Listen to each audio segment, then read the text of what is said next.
Девчонки, привет! Меня зовут Аня, и вы на моем рукодельном канале. Добро пожаловать в гости. И сегодня, видите эту красоту, я здесь разложила на столе. После прошлой недели активного шитья, наконец-то я буду заниматься чем-то другим. Вот, все-таки шитье это не мой вид творчества.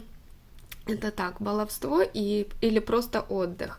Вот, кто не видел прошлый влог, номер 2, посмотрите, о чем речь идет. Вот, а сейчас у меня здесь лежит несколько видов уже планов на будущее. Так, это я отодвину, здесь уже нитки я подготавливаю. В общем, в первую очередь, что у меня здесь? Я сейчас хочу вам отвязать один раппорт в высоту, показать вот этой схемы. Сейчас начнется период свитеров, каких-то интересных джемперов, и вот от каких-то массивных кос, я смотрю, девочки уже немножечко отходят от аранов. Хочется чего-то легкого, еще нет таких холодов, да, чтобы на себя одевать массивные свитера и утепляться по полной программе, но и уже хочется и ходить в более комфортной одежде, поэтому я для себя тоже подбираю какие-то варианты схем, где будет немножечко вот эта массивность, допустим, с косами связана, разбавлена чем-то другим. И вот такой раппорт я схемы отвязала. Я немножко ее так расправлю, потому что здесь не отпарено ничего. То есть здесь сеточка, вот, и сеточка чередуется с достаточно длинными косами. По-моему, здесь 20 рядов в высоту раппорта. У меня здесь даже тетрадь лежит. Так, узоры в закладках. Да, 20 рядов. Вот так вот схема это выглядит. Хочу сейчас включить камеру, снять, пока у меня есть время, на вот этот узор. Он абсолютно легко вяжется. Вот. И дальше буду уже двигаться по направлению к тем вещам, которые мне нужно сделать. Если этот узор, конечно, кому-то будет интересен, потому что не все рассматривают, знаете, такие узоры без ажуров или без дырочек. Уже хочется, как-то хочется разбавить свою одежду более женственными вещами. У нас сейчас на улице просто сильнейший ветер. И деревья так клонят, что они достают до окон, хотя они находятся на расстоянии 5 метров. И вот так вот я записываю сюда узоры, какие мне интересно, какие я когда-либо отвязывала или хотела бы отвязать. Я помечаю, где и в каком изделии я отвязывала его, и куда бы я его применила, так, чтобы потом, допустим, не искать. И вот здесь вот уже я начинаю подбирать нитки. Нашла вот такую красоту. Это, в общем-то, так, где тут первый лист? На английском языке я нашла, уже попыталась тут перевести. Значит, перевод я буду публиковать на своем Яндекс.Дзен канале. Я там опубликую вот этот перевод к этому сапожку, потому что это сейчас будет актуально, да, какие-то делать сувениры, какие-то подарки готовить к Новому году. И вот я нашла такой вариант сапожка, носочка, который цепляется на камин, да, или на ёлку. Сюда складываются подарочки, но дело не в этом, его можно, в принципе, применить как и обычный носочек, только связать кому-то в подарок. Это очень красиво будет выглядеть. Здесь, значит, жаккард идет, узор олень, олененок. И он с двух сторон носка одинаковый, то есть с левой и с правой стороны он отвязывается. И здесь вот жаккард идет по телу носка, да, небольшой. Конечно, работа такая не из легких, на внимательность, потому что схема тут тоже есть. Вот она, на внимательность. То есть здесь все так вот, все цвета расписаны, вот они цвета. Все указано, и я хочу попробовать связать эту работу и показать, сделать мастер-класс возможно, вы тоже захотите вместе со мной связать это. Если будете, допустим, спрашивать, что это за носочек, потому что в любом случае я его буду показывать в готовых работах. Вот, и сейчас начинаю потихонечку подбирать нитки. Вот он, этот ключ. То есть здесь несколько, да, есть синий цвет, есть более светлый цвет, да, светло-синий, я бы не сказала, что это голубой. Белый, ну, допустим, белый цвет у меня есть, черный цвет у меня есть, вот коричневый и серый. Я уже начинаю размышлять над этими цветами, потому что у меня вот, допустим, вот такой серый есть, но это полухлопок. А, допустим, белый цвет у меня, скажем, полушерсть. То есть я не знаю, можно ли будет мне скомбинировать вот несколько видов пряжи, соответственно, она же будет разная по метражу, по толщине. И я подумаю вообще, как мне быть и что из этого получится, потому что по одному мотку каждого цвета мне покупать не хочется. Допустим, если у меня голубой тоже есть. Ну, в общем, посмотрю. Может быть, где-то какую-то нитку я буду вязать в две, если она будет слишком тоненькая. Или какую-то возьму нитку, буду на нее ориентироваться, на ее метраж. И уже подбирать как-то другие. В общем, не знаю, коричневого у меня 100% нет. Может быть, его я заменю каким-то другим цветом. Может, у меня что-то есть более светлое. Вот, поэтому у меня сейчас такая вот идет задача, да. Творческий процесс. Ну вот скажите, что вязание это не творческий процесс. Сейчас я посмотрю, какие у меня есть мотки, какие нитки, и тогда включу камеру, покажу вам. Так, немножко подумав и покопавшись у себя в остатках, я не храню большое количество пряжи, мне ее просто негде хранить. И, как я уже говорила в каком-то видео, я могу купить ее на определенный проект, и через какое-то время мне не захочется вязать этот проект, поэтому я покупаю пряжу вот под тот проект, который мне хочется связать сейчас и сегодня. Но все равно у меня какие-то остатки и клубки остаются со временем. В общем, смотрите, что я здесь себе придумала. Так, бирюзового у меня нет, но у меня есть вот такой голубой цвет. Дело в том, что он метраж 1613 метров на 100 грамм.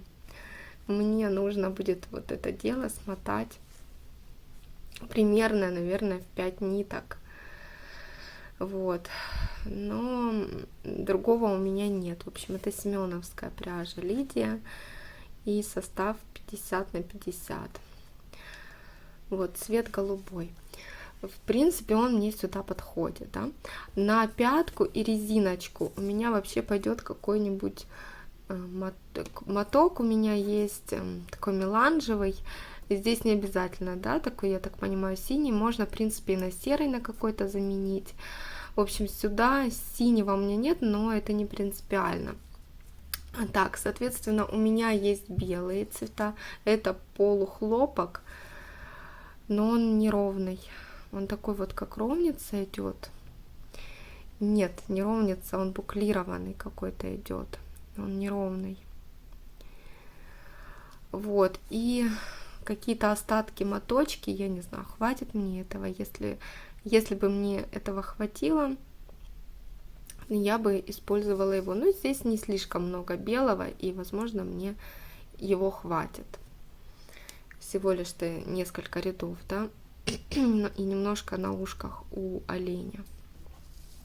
По коричневому у меня вот такая ситуация. Значит, у меня есть темно-коричневый. Это не серый. Он сейчас серый отдает, но это не серый.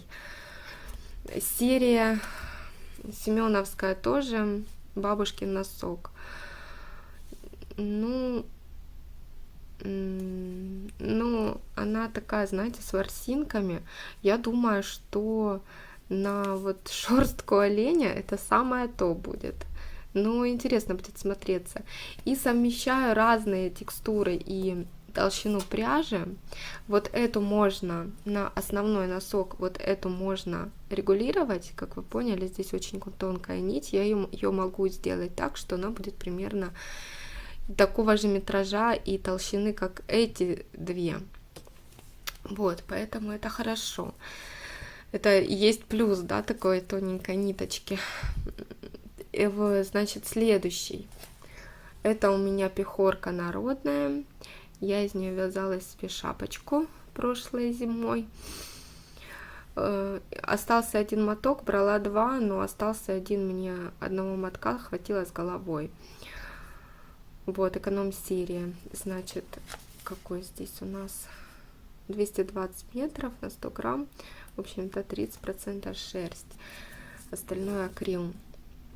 Вот он, кстати, этот моток лежит размотанный, который я никак не могу выбросить. И, видимо, это и хорошо, что я его не выбросила. Я его использую сюда на резинку и на пятку. И будет очень нормально смотреться.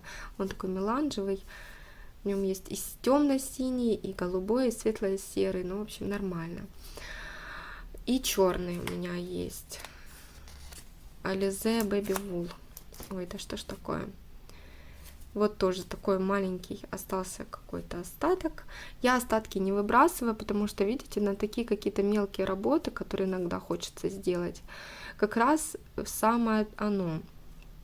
Единственное, что у меня здесь будет в новинку техника интарсия, или интарсия, как она правильно называется. Как раз потренируемся ее выполнять, потому что здесь вот идет, да, олененок заканчивается, а дальше просто идет цвет голубой. И понятно, что все эти нитки, весь жаккард через этот цвет не будешь тянуть. А здесь просто жаккард, вот здесь по телу носочка. Поэтому буду тренироваться, буду учиться чему-то новому и посмотрим, что с этого получится. Если хотите, конечно, напишите мне, хотите вы такой мастер-класс. Я, конечно, могу сама себе спокойно здесь за столом посидеть, связать, но на мастер-класс понятно, что мне нужно уже иначе вам информацию преподносить, чтобы было более понятно. Вот. Но на сегодня пока что все. Такие планы. А что будет завтра, день покажет, да?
Так, девчонки, у меня на этой неделе еще случились покупки. Я сейчас все разложу и покажу, что к чему. Значит, я купила Alize Classic Lana Gold.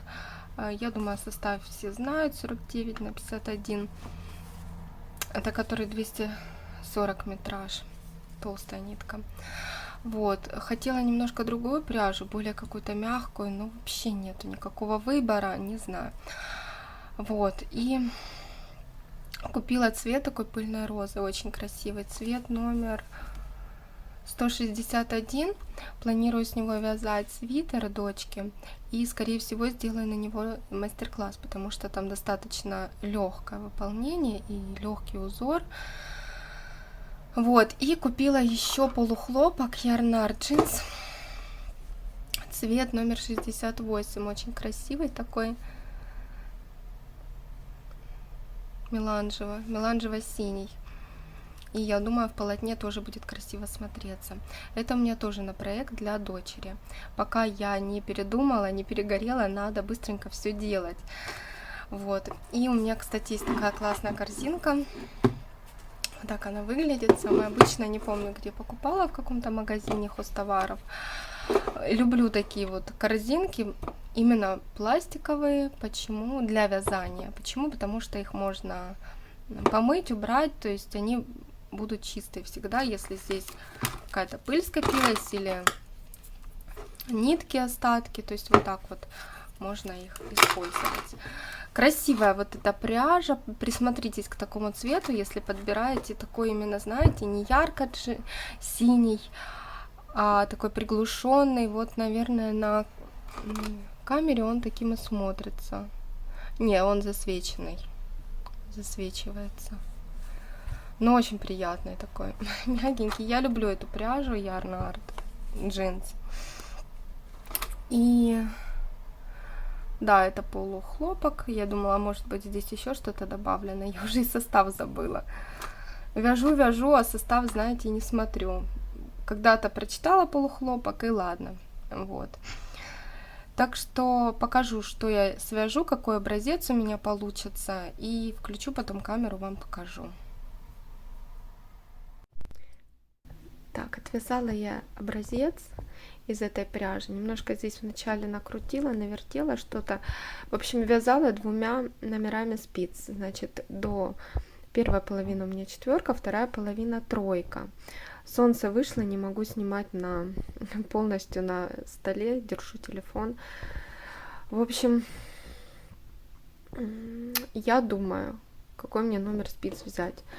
Хочется, чтобы был немножко поплотнее, или же все-таки взять 4, потому что на этикетке рекомендация 4-6, но 3,5 это совсем. Я, конечно, после стирки посмотрю на этот образец, как он будет здесь, вот где 3,5. Здесь не слишком растягиваются петли. Я посмотрела вот так. Солнце. Вот так лучше, да? Солнце засвечивает. Я посмотрела, вот так немножечко его подвытягиваю. Он не так пружинит, вот, допустим, как на 4. На 4 больше здесь идет растяжение. Поэтому буду думать, что мне делать. А в целом вот выглядит узор таким образом. Такой как раз нормально на свитер. Я хочу что-то такое быстрое, знаете, не слишком недолго вывязывать косы, чтобы не заморачиваться, то есть что-то быстрое я хотела. И вот здесь я еще планирую сделать украшения в этих вот ромбах. Из чего, не знаю, или вышить, или бусины пришить. В общем, буду думать над этим. Но в целом мне нравится. Девчонки, у меня тут работа кипит вовсю. В общем, решила снять вам мастер-класс побыстрее. Хочу его сделать. Очень легко вяжется. Я просто сижу и вот наслаждаюсь этим процессом. По-другому не скажешь. Узор вообще легчайший. Вот легчайший. Подсматривать схему можно вообще редко. Повторяется из ряда в ряд, и вообще в нем есть закономерность. Я об этом скажу на мастер-классе, чтобы вы не запутывались. Вот я немножко посидела, повязала, уже вот такое количество связала, значит, вяжу я свитерок для дочки. Взяла спицы 3,5, хотя производитель рекомендует 4 до 6, до номера 6. Я взяла 3,5 намеренно, для того, чтобы у меня эти косички красиво, аккуратно выглядели. На 4 они более такие, знаете, рыхлые получаются. Мне не хотелось такого эффекта. В общем, сейчас занимаюсь, сижу, смотрю вот на эту красоту, на эту пряжу. Хочется мне попробовать образец сделать. Продолжать, наверное, пока не буду. Сделаю небольшой перерыв, чтобы глаза отдохнули. Вот. И хочу подумать над таким моментом. Я уже начала делать, провязала какое-то количество петель. Хочу подумать над таким моментом, как у меня здесь же перекрещивание петель идет. И вот полотно немножко тянет, да, и на образце, в принципе, видно вот в этих местах, где наиболее. И нужно ли мне добавить сюда еще хотя бы по одной петли сбоку. Придет ребенок с садика, я померяю на нее. Если все хорошо, если хорошо сидит, то я не буду переделывать. Если же мне покажется, что немножко плотновато, как-то в обтяжку, да, не будет недостаточно свободы облегания, то я, скорее всего, распущу.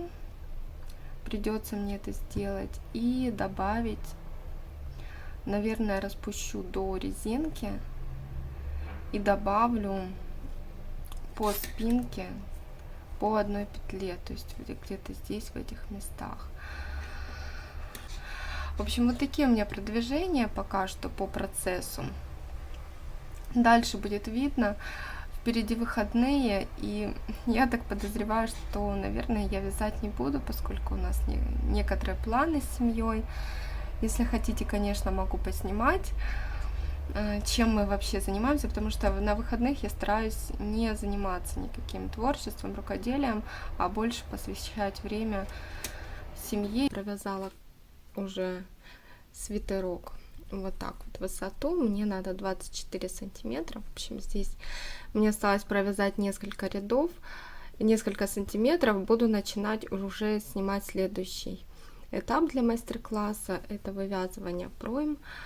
Вот так вот выглядит. Плотный получается свитер, но я такой планировала на холодную погоду или уже когда пододевать под более легкую куртку, именно теплый плотный свитер. Вот, красивый цвет, вот он как есть, так и передается вам на камеру. Это то, что касается детского свитера. И напомню, что вяжу я его из Alize Lana Gold Classic. Цвет номер 161. Так. И следующий я уже начала вязать образец из этой пряжи. Ярнард джинс и цвет номер 68. В общем, смотрите, как получается. То пусто, то густо, да. Этот свитер после этого, вот этого изделия, значит, вязать полухлопковой пряжей, конечно, кажется, она более рыхлая, какая-то более не такая, что ли. Хочется поплотнее, но я буду еще подбирать спицы, посмотрю на других каких-то, попробую повязать, или тройку другую возьму, или 3,5, не знаю, посмотрим. Нужно здесь подумать. Я буду все равно изделия по кругу вязать, конечно, там плотность изменится. Но что-то мне как-то здесь... Или нитка такая более тонкая. Я уже вязала из этой пряжи, но не знаю. Или нитка более тонкая идет, или что. Ну, в общем, посмотрим. Значит, смотрите, какая интересная пряжа. Вот именно не пряжа, а номер этого цвета. Она идет немножко меланжевая.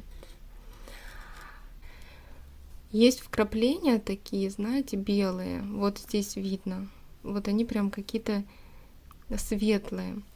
И за счет этого придается такой джинсового цвета. Здесь вот видно, да, в некоторых местах вот эти вот вкрапления такие. И она не однородная такая, не однотонная, а получается с меланжевым эффектом. На изнанке не так видно. Вот, и я хочу отвязать образец лицевой гладью. Сейчас я это, конечно, все отложу. У меня есть кое-какие дела на сегодня. Вечером не знаю, что у меня как получится с вязанием. В общем, пока что так. Откладываю, сейчас занимаюсь своими делами. Ну и, конечно, я уже заканчиваю этот недельный влог. В общем, буду уже другой недельный влог начинать, да, все с понедельника.